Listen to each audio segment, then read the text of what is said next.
Hello students, स्वागत है आप लोगों का क्लास थर्ड के पार्ट 2 में। पार्ट 1 में हम लोगों ने डिस्कस किया था कि प्रत्यभूति के प्रकार कितने होते हैं, चलत प्रत्यभूति क्या होता है, विशिष्ट प्रत्यभूति क्या होता है। बहुत अच्छे से हम लोगों ने समझा था और उनके बीच में डिफरेंस भी समझा था। अब इसी के साथ एक और आपसे एग्जाम में क्वेश्चन पूछ लिया जाता है कि चलत प्रत्यभूति का प्रतिसंहरण कैसे किया जाता है, और ये भी आपका टॉपिक इम्पॉर्टेंट है, बट इसको हम लोगों ने लास्ट वीडियो में इस वजह से नहीं कवर कराया था क्योंकि आपका पार्ट 1 थोड़ा सा बड़ा हो रहा था, तो इस वजह से हम लोगों ने इसको नेक्स्ट वीडियो में रखा है। तो चलिए अब हम इसी को डिस्कस करते हैं कि चलत प्रत्यभूति का प्रतिसंहरण कैसे किया जा सकता है। अगर आप लोगों ने पार्ट 1 नहीं देखा है तो पहले उसको देख लो, फिर इसी को देखना, क्योंकि ऐसे आपको समझ में नहीं आएगा कि चलत प्रत्यभूति क्या होता है, साधारण प्रत्यभूति क्या होता है। ठीक है, क्योंकि इस वीडियो में हम चलत प्रत्यभूति का प्रतिसंहरण तो समझेंगे ही, साथ में हम पार्ट 1 और पार्ट 2 दोनों में जो भी समझा है उसके MCQ भी इसी वीडियो में समझेंगे। ओके, तो चलिए अब देख लेते हैं कि कौन कौन से वो तरीके हैं जिससे कि चलत प्रत्यभूति का प्रतिसंहरण किया जा सकता है। पहला तरीका है कि प्रतिसंहरण की सूचना के द्वारा, ठीक है, जो कि धारा 130 में दिया गया है, भारतीय संविधान अधिनियम की धारा 130 में दिया गया है कि प्रतिभू प्रतिसंहरण की सूचना के द्वारा चलत प्रत्यभूति का प्रतिसंहरण कर सकता है। दूसरा क्या है, प्रतिभू की मृत्यु के द्वारा, जो कि दिया गया है धारा 131 में। ये आप लोग याद रखना कि धारा 131 में दिया गया है प्रतिभू की मृत्यु के द्वारा चलत प्रत्यभूति का प्रतिसंहरण, और धारा 130 में दिया गया है प्रतिसंहरण की सूचना के द्वारा, क्योंकि आगे हम जो MCQ डिस्कस करेंगे उनमें भी ये क्वेश्चन होंगे। और तीसरा जो तरीका है हमारा संविदा की शर्तों में परिवर्तन के द्वारा, जो कि आपका धारा 133 में दिया गया है। ये आप लोग याद रखना, प्रतिसंहरण की सूचना के द्वारा धारा 130, और 131 में दिया गया है प्रतिभू की मृत्यु के द्वारा, और 133 में दिया गया है संविदा की शर्तों में परिवर्तन के द्वारा। तो चलिए अब हम इन हेडिंग्स को एक एक करके अच्छे से समझ लेते हैं, ठीक है, क्योंकि कभी कभी लॉन्ग क्वेश्चन आ जाता है एग्जाम में, तो हमें इनको एक एक करके एक्सप्लेन भी करना पड़ता है। ओके, तो जो हमारा पहला तरीका है वो प्रतिसंहरण की सूचना के द्वारा, ठीक है, सूचना के द्वारा चलत प्रत्यभूति को समाप्त किया जा सकता है। यानी जो चलत प्रत्यभूति है, चलत प्रत्यभूति का भावी संव्यवहारों के बारे में प्रतिसंहरण लेनदार को सूचना के द्वारा किसी भी समय प्रतिभू कर सकता है। यानी जो प्रतिभू है वो लेनदार को ये किसी भी समय पर ये सूचना दे सकता है कि अब आप यानी लेनदार के और मूल ऋणी के बीच में आगे जितने भी ट्रांजैक्शन होंगे उनके लिए जो मैंने चलत प्रत्यभूति दी थी, अब मैं उसको वापस ले रहा हूँ या उसको समाप्त कर रहा हूँ। अब आपके और मूल ऋणी के बीच में जितने भी ट्रांजैक्शन होंगे उनके लिए मेरा कोई उत्तरदायित्व नहीं होगा, मैं उसके लिए रिस्पॉन्सिबल नहीं होऊंगा। इसके आगे ध्यान देने वाली बात है कि साधारणतया प्रत्यभूति दी जाने के बाद वापस नहीं ली जा सकती है, ठीक है। यानी जनरली जैसे आपने जैसे सपोज किसी प्रतिभू ने अगर किसी कर्मचारी की ईमानदारी के लिए, ऐसा कर्मचारी जिसकी नियुक्ति होनी है तो उसकी ईमानदारी के लिए कोई अगर गारंटी देता है, तो एक बार अगर आपने गारंटी दे दी तो फिर आप बाद में उसको वापस नहीं ले सकते हो। अब वो जब तक पद पर रहता है कर्मचारी तब तक प्रतिभू का उत्तरदायित्व रहेगा और तब तक वो उसके लिए रिस्पॉन्सिबल होगा, ठीक है। लेकिन आपकी जो चलत प्रत्यभूति होती है, इसको अगर दे दिया है, ठीक है, तो प्रतिभू ऋणदाता को सूचना दे करके वापस ले सकता है, ठीक है। जो साधारण प्रत्यभूति होती है उसमें ऐसा नहीं कर सकता है कोई, लेकिन जो चलत प्रत्यभूति होती हैं उनमें प्रतिभू के पास ये अधिकार होता है कि अगर उसने किसी भी मामले में या किसी भी व्यक्ति को किसी भी ट्रांजैक्शन के लिए अगर चलत प्रत्यभूति दी है तो उसको वो वापस भी ले सकता है। और कैसे, उसके लिए 3 तरीके हैं, जिनमें पहला है सूचना के द्वारा, ठीक है। और ऐसी सूचना देने के बाद होने वाले जितने भी ट्रांजैक्शन हैं, जितने भी संव्यवहार हैं, उनके लिए प्रतिभू उत्तरदायी नहीं होगा, परंतु जो संव्यवहार ऐसी सूचना के पहले हो चुके हैं, ठीक है, उनके लिए प्रतिभू का उत्तरदायित्व बना रहता है। यहाँ तक आप लोगों को समझ में आ गया होगा कि प्रतिभू ने जिस दिन सूचना दी उसके बाद जितने ट्रांजैक्शन होने वाले हैं उनके लिए तो उसका उत्तरदायित्व नहीं होगा, लेकिन उसके पहले जितने भी ट्रांजैक्शन हो चुके हैं सूचना देने के पहले, उसके लिए प्रतिभू उत्तरदायित्व बना रहेगा। और उसके अगर वो मर जाता है या उसकी जो संतान होती है या उसके उत्तराधिकारी होती हैं उनका भी उत्तरदायित्व बना रहेगा, ठीक है, मतलब प्रतिभू नहीं रहता है उसके बाद। ओके, तो इतना समझ में आ गया। अब यहाँ पर इसी से रिलेटेड एक ऑक्सफोर्ड वर्सेस डेविस का केस है जो कि आप लोग इसमें कोट कर सकते हो केस, ठीक है। इसमें भी प्रतिभू ने लेनदार को सूचना के द्वारा चलत प्रतिभूति का प्रतिसंग्रहण किया था। और इस मामले में न्यायाधीशों के द्वारा भी विचार दिया गया था कि जो प्रतिभू होता है उसके पास ये अधिकार होता है कि अगर उसने किसी भी मामले में चलत प्रतिभूति दी है तो उसको वो वापस ले सकता है सूचना के द्वारा। ठीक, और इसमें यह भी कहा गया कि वही चीज़ जो हमने आपको पहले बताई है कि साधारण प्रतिभूति अगर किसी ने दी है तो वहाँ पर वो उसको वापस नहीं ले सकता है, लेकिन चलत प्रतिभूति अगर किसी प्रतिभू ने दी है तो उसको वापस ले सकता है। इसके बाद आपका नेक्स्ट जो पॉइंट है प्रतिभू की मृत्यु के द्वारा, जो कि धारा 131 में दिया गया है। प्रतिभू की मृत्यु के द्वारा भी चलत प्रतिभूति समाप्त हो सकती है। और धारा 130 में आपका दिया गया था सूचना के द्वारा प्रतिसंग्रहण। अब इसमें हमें याद क्या रखना है कि जब तक किसी संविदा में कोई स्पष्ट उपबंध ना हो तो चलत प्रतिभूति प्रतिभू की मृत्यु से समाप्त हो जाती है। मृत्यु के बाद होने वाले सभी संव्यवहारों के लिए उसका कोई उत्तरदायित्व नहीं होता है। ठीक है, यानी जब तक कि कोई उनकी जो प्रतिभूति जो चलत प्रतिभूति की संविदा हुई है तो जब तक उसमें कोई विशेष शर्त या कोई विशेष कंडीशन नहीं दी गई है तब तक अगर प्रतिभूति की जो प्रतिभू है अगर उसकी मृत्यु हो जाती है तो उसके बाद जितने भी ट्रांजैक्शन होते हैं उनके लिए प्रतिभू का उत्तरदायित्व नहीं होता है। ओके, लेकिन उसके मरने से पहले जो भी ट्रांजैक्शन हुए हैं उनके लिए प्रतिभू के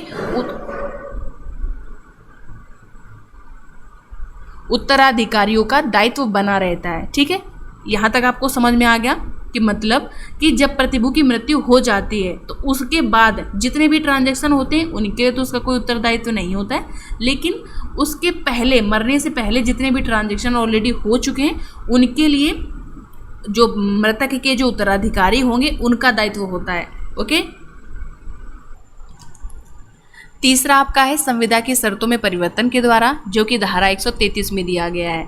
ठीक है, ये भी आपका एक इम्पॉर्टेंट पॉइंट है, याद रखिएगा आप लोग कि यहाँ पर जो भी प्रतिभूति की जो संविदा होती है, लेनदार और मूल ऋणी और प्रतिभू के बीच में जो भी संविदा की शर्तें होती हैं, वहाँ पर अगर लेनदार और मूल ऋणी दोनों आपस में मिल करके कोई संविदा की शर्तों में हेरफेर करते हैं, ठीक है, उसी किसी कंडीशन में छेड़खानी करते हैं बिना प्रतिभू को इसकी सूचना दिए, प्रतिभू की उसमें कोई सहमति नहीं है, उसको कुछ भी बताया नहीं है, बिना उसको बताया कुछ भी परिवर्तन करते हैं, चाहे वो अमाउंट से रिलेटेड हो या कोई संविदा की शर्तों से रिलेटेड हो, कोई भी उसमें परिवर्तन करते हैं, तो फिर वहाँ पर प्रतिभू अपने दायित्व से उन्मोचित हो जाता है, या कह सकते हो कि प्रतिभू जो है उसको ये अधिकार प्राप्त हो जाता है कि वो इनकार कर सकता है कि अब उसका कोई दायित्व नहीं होगा। ठीक है, तो वही चीज़ आगे है इसमें कि जो भी परिवर्तन मूल ऋणी और लेनदार के बीच की संविदा की शर्तों में प्रतिभू की सहमति के बिना किया जाता है, प्रतिभू उस परिवर्तन के बाद होने वाले जितने भी ट्रांजैक्शन हैं उनके लिए उनके संबंध में दायित्व से उन्मोचित हो जाता है। यानी जिस दिन उसमें संविदा में हेरफेर किया गया, उसके जो भी शर्तें हैं उनमें परिवर्तन किया गया, उसके बाद के जितने ट्रांजैक्शन हैं फिर उसके संबंध में जो प्रतिभू है वो अपने दायित्व से उन्मोचित हो जाएगा। अब इस संबंध में थोड़ा सा इम्पॉर्टेंट है, ध्यान से समझिएगा कि कुछ विद्वान हैं उनका अलग अलग मत है। जैसे कुछ न्यायाधीशों का मानना है कि अगर प्रतिभू को बिना सूचना दिए या बिना जानकारी दिए लेनदार और मूल ऋणी संविदा की शर्तों में कोई भी हेरफेर करते हैं, कोई भी परिवर्तन करते हैं, तो यहाँ पे प्रतिभू को ये अधिकार प्राप्त हो जाता है कि वो अपने दायित्वों से उन्मोचित हो जाए या अपने दायित्वों से इनकार कर दे। ठीक है, यहाँ पर प्रतिभू का उत्तरदायित्व नहीं होगा। ठीक है, एक तो ये हो गया। और दूसरी तरफ कुछ विद्वानों का मानना है कि ये आप तथ्यों पे निर्भर करता है। ठीक है, कि वहाँ पर ये देखा जाएगा कि जो लेनदार और मूल ऋणी के बीच में जो संविदा में हेरफेर किया गया है या जो शर्तों में परिवर्तन किया गया है उससे प्रतिभू के हितों में कोई फर्क पड़ रहा है। अगर प्रतिभू को कुछ नुकसान हो रहा है, उसके हित प्रभावित हो रहे हैं, ठीक है, तो वहाँ पर प्रतिभू को यह अधिकार प्राप्त होता है कि वो अपने दायित्वों से उन्मोचित हो जाता है। लेकिन अगर कोई माइनर सा उसमें कोई परिवर्तन किया गया, बहुत छोटी मोटी सी कोई छेड़खानी करी गई है या कुछ थोड़ा बहुत हेरफेर किया गया है जिससे किसी के हितों में कुछ भी परिवर्तन नहीं हो रहा है, किसी को कुछ नुकसान नहीं हो रहा है, ना किसी का कुछ भी अहित हो रहा है, तो वहाँ पर फिर प्रतिभू का उत्तरदायित्व भी होगा और उसके लिए वो अपनी जो भी शर्तें हैं उसकी वो पूरा भी करेगा, वो अपने दायित्व से मुकर नहीं सकता है। तो ये 3 तरीके थे। उम्मीद है कि आप लोगों को समझ में आ गया होगा। ठीक है, अगर कोई डाउट हो तो आप लोग कमेंट में बता सकते हो। और मैंने इसमें केसेस कम ऐड किए हैं क्योंकि बहुत ज़्यादा इंपॉर्टेंट केस नहीं थे। लेकिन अगर आपको लगता है कि कुछ इसमें 1-2 केसेस होने चाहिए तो आप कमेंट में बताइएगा, मैं जब PDF अपलोड करूँगी तो इसमें कुछ केसेस भी ऐड कर दूँगी, ठीक है, उनके फैक्ट्स के साथ। तो अब हम लोग पहुंच चुके हैं अपने वीडियो के सबसे इंटरेस्टिंग पार्ट में, जहां पर हम कुछ MCQ लेने वाले हैं और जिनके आंसर आप लोग दोगे, ठीक है, और कमेंट में भी बताओगे कि आप लोगों ने कितने क्वेश्चंस के करेक्ट आंसर दिए हैं। और ये जितने भी MCQ हैं ये आपकी जो क्लास 3 पार्ट 1 पार्ट 2 में हम लोगों ने जो भी टॉपिक डिस्कस किए इन्हीं से रिलेटेड हैं, ओके। और यहाँ पर आप लोगों को कुछ जो कॉन्सेप्ट्स नहीं क्लियर होंगे वो भी क्लियर हो जाएंगे और आप लोगों को खुद भी पता चल जाएगा कि आपको कितना अच्छे से समझ में आया, कितनी चीज़ें आपको याद हुई हैं अभी तक। तो चलिए अब हम सॉल्व करते हैं इन क्वेश्चंस को। कि पहला क्वेश्चन आपका है कि एक समव्यवहार के लिए दी गई प्रत्याभूति कहलाती है। ये तो बहुत ज़्यादा इजी क्वेश्चन है, ओके। कि जब एक ही ट्रांजेक्शन के लिए कोई गारंटी दी जाती है तो उसको क्या कहते हैं। उम्मीद है आप सभी लोगों को इसका आंसर आ गया होगा। जी हाँ, इसका करेक्ट आंसर आपका है बी, विशिष्ट प्रत्याभूति, ओके। और जब एक से अधिक ट्रांजैक्शन के लिए गारंटी दी जाती है तो उसको क्या कहते हैं, चलत प्रत्याभूति।